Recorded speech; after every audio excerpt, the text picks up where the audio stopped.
तो चलिए नेक्स्ट जो डेफिनेशन है वो हमारी है फैक्ट एंड इशू की। सबसे फर्स्ट क्वेश्चन जो अराइज होता है वो होता है कि ये कहाँ पे डिफाइन कर रखी है, तो वो है हमारा section 2 sub clause ji.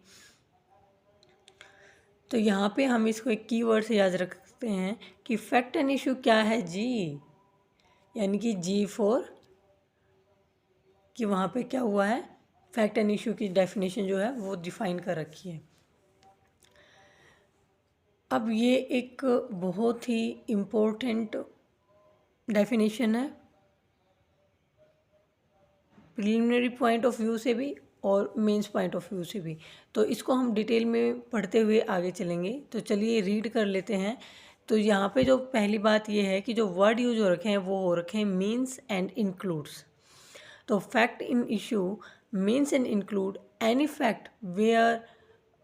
any fact from which either by itself or in connection with other fact the existence, non-existence, nature or extent of any right, liability or disability asserted or denied in any suit or proceeding necessarily follows।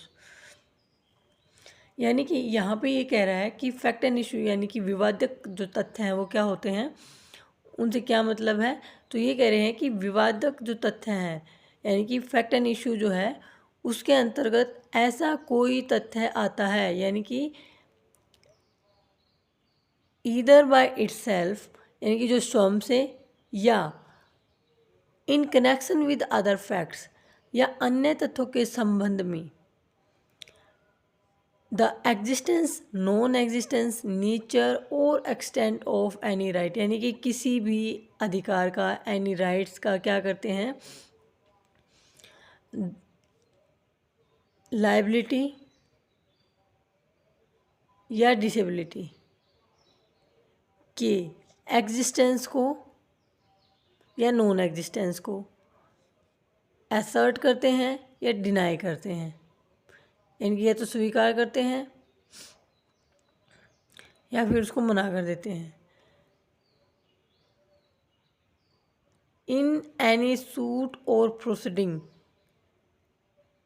किसी भी suit के अंदर या किसी वाद के अंदर या किसी भी कार्रवाई के अंदर, तो वो होएगा फैक्ट एंड इश्यू। अब यहाँ पे एक्सप्लेनेशन दे रखे जो कि पॉइंट ऑफ व्यू से बहुत ही इंपॉर्टेंट है।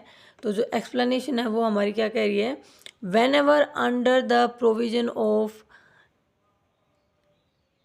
The law for the time being in